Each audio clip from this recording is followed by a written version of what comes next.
One of the biggest complaints in the VR landscape over the last several years is although Meta has made the Quest 2, 3, hopefully 4, all very reasonably priced, approachable, easy for consumers to get, it has edged out pretty much all of their competition. And sure, you've got PSVRs that are a decent price if you already have the PS5 or the original PS4, and others that have come and gone in the market, but ultimately a lot of headsets right now are multiple thousands of dollars still aside from the Quest, or maybe the Pico if you're not in the US. Well, now finally Valve is back after years of the Index being considered the top PCVR headset, with people still paying the full $1,000 for it even 6 years after its original launch, and they're calling this the Steam Frame. This is a streaming first standalone VR headset. They're advertising this as bringing your games into every dimension, wireless, comfortable, lightweight VR for your whole Steam library. So whether you're doing VR or non-VR gaming, it's all going to work in this headset. Non-VR, you just get that giant screen in front of you like we've seen with the Xbox style Quest 3S. They're putting this as a lightweight and compact headset, with it being even lighter than the Quest 3, but then also locating its bigger battery to the rear. No wires, no setup, but a high quality streaming experience with a wireless adapter and dual radios inside that. One radio dedicated to streaming the audio and visuals, and the other connecting to your Wi-Fi so that there's no competition for bandwidth. Similar to the things like the Puppets that we've tried for the Quest to get better wireless VR experiences, now you'll have this included in a USB device that just plugs in, and doing a lot of this through what they're calling foveated streaming. So we're used to foveated rendering where your eyes look a certain spot, those visuals look as good as possible, but they're using this to offer a 10 times improvement in image quality and effective bandwidth. Remember, this headset I have not gotten to try. This is all Valve's words for now, so these will need to be tested, hopefully by us. But this is using eye tracking inside the headset to give you the best possible picture wherever you're looking, even if you're just playing your Steam games, probably leading to hopefully more effective battery life of the headset, more clear visuals, and as we've seen with the PSVR 2 that uses this type of foveated rendering, obviously not wirelessly, even experts like Linus from Linus Tech Tips could not see that it was doing it. It was so fast. Pancake lenses, thank goodness, because that's where the whole industry is right now, and they are the clearest, the best looking lenses. A resolution not much better than the Quest 3, surprisingly, and controllers that look a lot like Quest controllers but have kind of the same button layout as the Steam Deck. They're advertising 40 plus hours with a single AA battery in either one. Again, they'll have to be tested because the Quest ones are supposed to last forever, but if your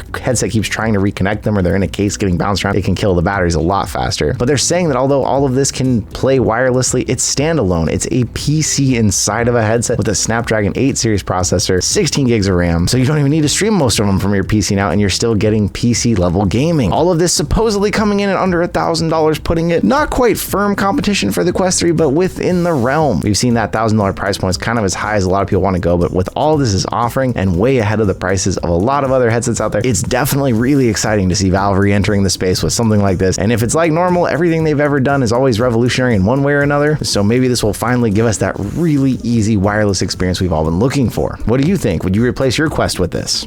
I am down nearly 30 pounds thanks to my Quest. If you haven't been following the journey this summer, started doing FitXR, been doing it near daily, and it's been going great. I feel really good. Like I said, I've lost a bunch of weight, but I've also been doing body scans to measure. I'm down like 5% body fat. And last month we went up against Kalia VR in a challenge to see who could lose more body fat doing actual in-body scans, and I won. So Kalia owes me one heck of a shout out, or as she put it, the loser has to upload a video on their channel shouting out the other person. And I'm not talking just like, oh, shout out to Kalia VR. I want you to print out a shrine of me.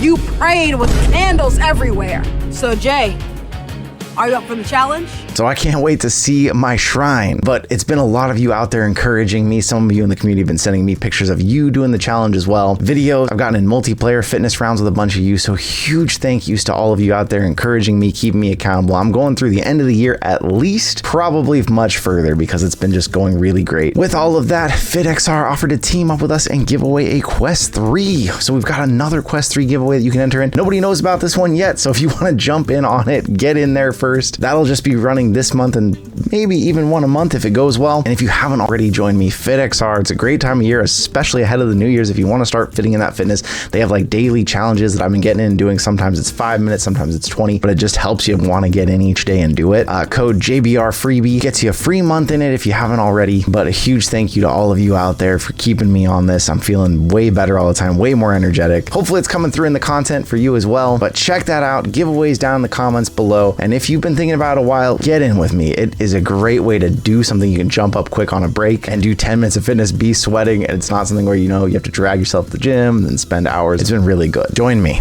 A big question with so many new headsets entering the space trying to compete with the Quest 3 is, will the Quest 3 hold up until we get a Quest 4? If you've missed the news here, basically we know that Meta is supposed to be dropping some headset next year, 2026, potentially ultra-wide, better field of view, tethered, something more along the lines of their own Apple Vision Pro, and a Quest 4 would wait till 2027. And with this new Valve frame looking like it's able to not only do wireless, but do wireless PC, standalone, and possibly do it a lot better than the Quest, it brings up what are the specs really like. But so far the specs that have been dropped look like this thing is going to be a similar weight to the Quest, although we can see in the renders and the designs, it looks like the battery is going to be in the back, which means a much more balanced experience, a much more powerful Snapdragon Series 8 Gen 3, an 8-core CPU ARM processor versus the Snapdragon XR2 Gen 2 6-core that we know in the Quest, double the RAM, 16 gigabytes of RAM versus 8 in the Quest, all running on Steam OS, which at this point, between Steam itself, the Steam Deck, and their new devices like the game system that are coming out, hopefully that will be a powerful and ready operating system. Wi-Fi 7 instead of Wi-Fi 6 on the Quest, a lowered 256 gigabyte or 1 terabyte storage, but an expandable micro SD card slot, a very close display, interestingly, both pancake lenses, but a 2160 by 2160 LCD per eye instead of a 2064 by 2208 LCD, same 72 to 120 Hz refresh rate, but 144 Hz experimental one on the Steam frame. FOV is claiming up to 110 degrees, which is what 110 degrees horizontal shows already on the Quest. Eye tracking inside, obviously foveated rendering are an option then. Unlike the Quest, we haven't seen that since the Quest Pro. And that wireless adapter they showed that just makes it way more reliable, they're claiming, on any computer, that's a game changer. But a 21.6 watt hour battery versus the 19.44 watt hour, not a huge change in the battery there, but obviously power consumption has a lot more to do with it than your actual battery size. And of course, the last thing, we don't know the price. Supposedly the Steam frame is going to come out under $1,000, still double the Quest 3 if that's the case. But as we've seen with the Index, people are still buying those years later at that same price. So it's big. Things are about to heat up.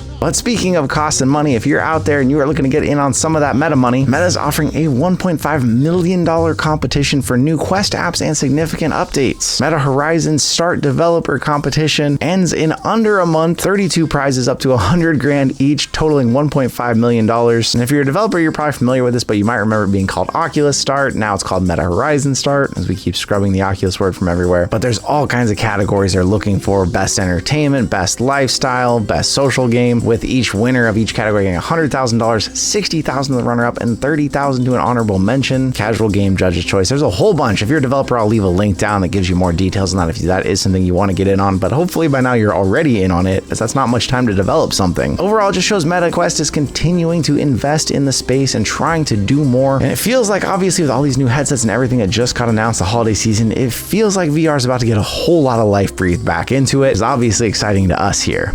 Meta's not only expanding in the app world, VR world, now the new glasses, but their new labs locations, places that you can go test out their different products, buy them on the spot. And we went to the Meta store several years ago to see the proof of concept, which is on an actual Meta campus, more or less. So not the most public facing customer retail section. Well, now the lab in Los Angeles is open and a New York City one is opening soon. So they did the pop-up in LA. Now they're saying they have a retail location, but new pop-ups still happening in New York and Vegas. And potentially, of course, as these do show up and do well, then these may become permanent spaces, somewhere you can test all the Ray-Bans, the Oakleys, the Quest, which is good news, because if you watched our video about the Ray-Bans that we just dropped, it was hard to get an appointment. They didn't have any we could buy on the spot, and the appointment really felt like it needed to be led with someone who had a lot of knowledge in it and could show more than they did. I'm hoping maybe in these actual stores they hook them to real phones that have more access that can allow you to not be nerfed so bad when you're doing the demo.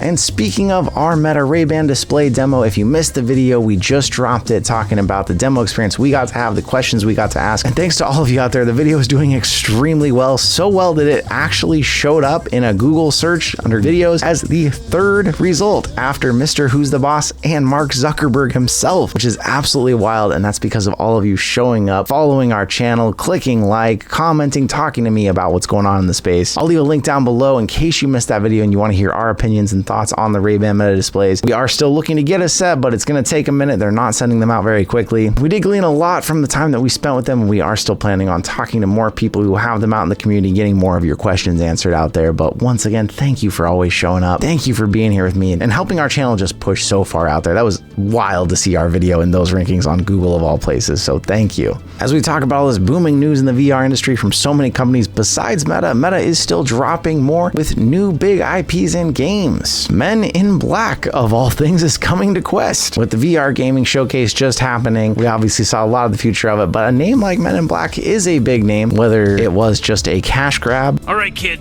I don't know much aside from the fact that Men in Black 2 is a joyless cash grab. But I do know that whatever you have brewing around in your noggin really connected with you. But as someone who definitely watched the first Men in Black way back in the day too many times, it's exciting to possibly see all of this in VR to me. And it definitely feels like Quest more and more is seeing this like cel-shaded style of graphics like what we saw with Deadpool really work well with the Quest. You can get the most immersive games, and it's coming on December 5th for $25 if you're interested. But obviously we get early access. We'll give you some thoughts on it because as we know, big IPs don't always mean good games. And obviously with all of this news dropping on new headsets coming out, the big questions are, how are they? How are they going to be? What are we going to feel when we actually try them? And surprisingly, the Steam frame people did already get their hands on. But the frame itself is being described as a lightweight modular design. It runs the VR version of Valve Steam OS, which is the Linux-based operating system used in Steam Deck. Shout out to Linux. We don't hear enough about them. But one of the coolest things about this Valve headset that journalists are talking about is that it is mostly using the PCVR versions of the games where it can, which means you're getting the best possible experience, and all without streaming it from a PC. One big difference, of course, capacitive sensors on these, like the Index had, every finger can actually show up with tracking on the controllers, even though the controllers look a lot like a Quest controller with a D-pad on it though. But one big thing that's been called out, the comfort of it. The battery on the back, the squishy back pad, the straps on the side, it really feels way better than pretty much any other VR headset out on the market right now. But keep in mind, as you are checking out any initial impressions, these are people who got to try it directly at the headquarters in a controlled environment. They didn't get to do something like Beat Saber for tracking, but it just feels like things are heating up. You got the Samsung XR headset that's coming out looking like an Apple Vision Pro, but at half the price. The Apple Vision Pro 2 coming out at the Apple Vision Pro price, but a newer, better chip. The PSVR 2 controllers are finally available to buy now through Apple, but at $250, including a charging dock, which is a wild price when you can buy a whole PSVR 2 sometimes for like $375. But a lot of good news, a lot happening in VR. It's heating back up again for the holiday season. I can't wait. I'm excited to share it all with you out there. And thank you once again for being with me, being here with me. I'll see you in another reality.